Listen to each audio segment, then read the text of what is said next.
اعوذ باللہ من الشیطان الرجیم بسم اللہ الرحمن الرحیم الحمدللہ رب العالمین والصلاة والسلام علی رسولہ النبی الکریم۔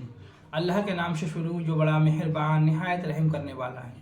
تمام تعریفیں اور خوبیاں اس شافی کے لیے جو تمام جہان کا پالنے والا اور شفا بخشنے والا ہے، جس نے کوئی چیز بھی بے فائدہ پیدا نہیں کی۔ اور درود پہنچے طبیب روحانی و جسمانی حضرت محمد رسول اللہ صلی اللہ علیہ وسلم پر۔ چمن نشا دواخانہ یوٹیوب چینل کے ناظرین کو خوش آمدید کہتے ہیں۔ میں آپ کا میزبان حکیم خورشید آپ کی خدمت میں حاضر ہوں۔ آج کا جو ہمارا موضوع ہے وہ ہے ستاروں کی ساعت نکالنے کا طریقہ۔ ہمیں یہ کیسے معلوم ہو کہ کون سے گھنٹے میں کون سے ستارے کی ساعت ہے؟ جو دن کے اندر 12 گھنٹے ہیں تو کون سا گھنٹہ کون سے ستارے کا مالک ہے، ہم یہ کیسے معلوم کریں؟ آج ہم اپنی اس ویڈیو کے اندر آپ کو یہی سمجھائیں گے۔ یہ تو ہم آپ کو بتا چکے ہیں کہ 7 ستارے ہوتے ہیں، اور کون سا ستارہ نحس ہے اور کون سا ستارہ صحیح ہے، کون سے ستارے میں کون سے تعویذات عملیات وظائف کیے جائیں گے، یہ ہم اپنی اس ویڈیو میں بتا چکے ہیں۔ تو جو حضرات یہ جاننا چاہتے ہیں کہ کون سا ستارہ نحس ہے، کون سا ستارہ صحیح ہے، کس ستارے میں کون سا کام کرنا چاہیے، کون سے نقوش لکھنا چاہیے، تعویذات لکھنا چاہیے، وظائف پڑھنا چاہیے، تو ہمارے یوٹیوب چینل پہ یہ ویڈیو ہمارا پڑا ہوا ہے، تو آپ اس کو دیکھ لیں پہلے، تو آپ کے سمجھ میں جو ہے بات اچھے طریقے سے آ جائے گی۔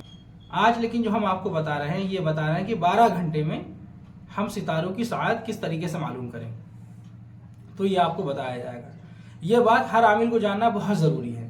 جو لوگ روحانی علاج و معالجہ کرتے ہیں، جو عملیات سے جڑے ہوئے ہیں، جو وظائف عملیات پڑھتے ہیں، تو ان کے لیے اس بات کو جاننا بہت ضروری ہے، کیونکہ علماء روحانیت فرماتے ہیں عملیات کی دنیا کے اندر نقوش و تعویذات لکھتے وقت اور عملیات وظائف پڑھتے وقت ان ستاروں کو مد نظر رکھا جاتا ہے، اور ان کے مطابق جو بھی کام کیا جاتا ہے تو وہ پر تاثیر ہوتے ہیں، ان میں اثر بہت زیادہ ہوتا ہے۔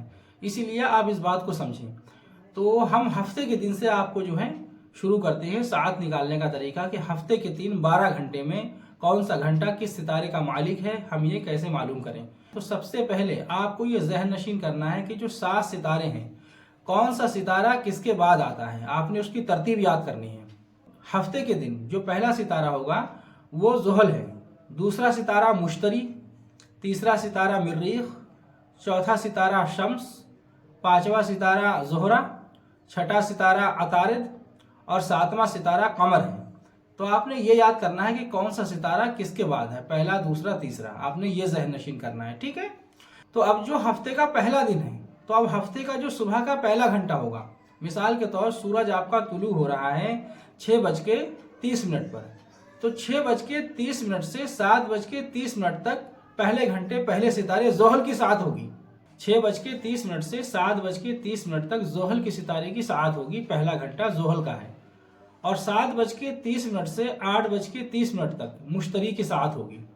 8:30 سے 9:30 تک مریخ کی ساعت ہوگی، اور 9:30 سے 10:30 تک شمس کی ساعت ہوگی۔ 10:30 سے 11:30 تک زہرے کی ساعت ہوگی۔ 11:30 سے 12:30 تک عطارد کی ساعت ہوگی، اور 12:30 سے 1:30 تک قمر کی ساعت ہوگی۔ اب یہ 7 ستارے ترتیب بائی پورے ہو گئے۔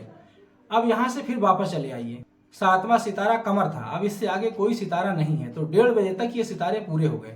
تو اب پھر وہی پہلا گھنٹہ جو صبح کا پہلا ستارہ تھا، اسی ستارے میں پھر بیک ہو جائیے پیچھے، تو 1:30 سے 2:30 تک پھر وہی زحل کی ساعت ہوگی جو صبح میں تھی، اور پھر جو ہے 2:30 سے 3:30 تک وہی مشتری، اور 3:30 سے 4:30 تک مریخ، اور 4:30 سے 5:30 تک شمس، اور 5:30 سے 6:30 تک زہرہ، اور 6:30 سے 7:30 تک عطارد، اور 8:30 سے 9:30 تک پھر وہی قمر۔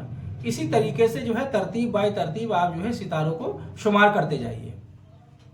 7 ستارے ہیں، جب لاسٹ ہو جائے پھر پیچھے آ جائیے۔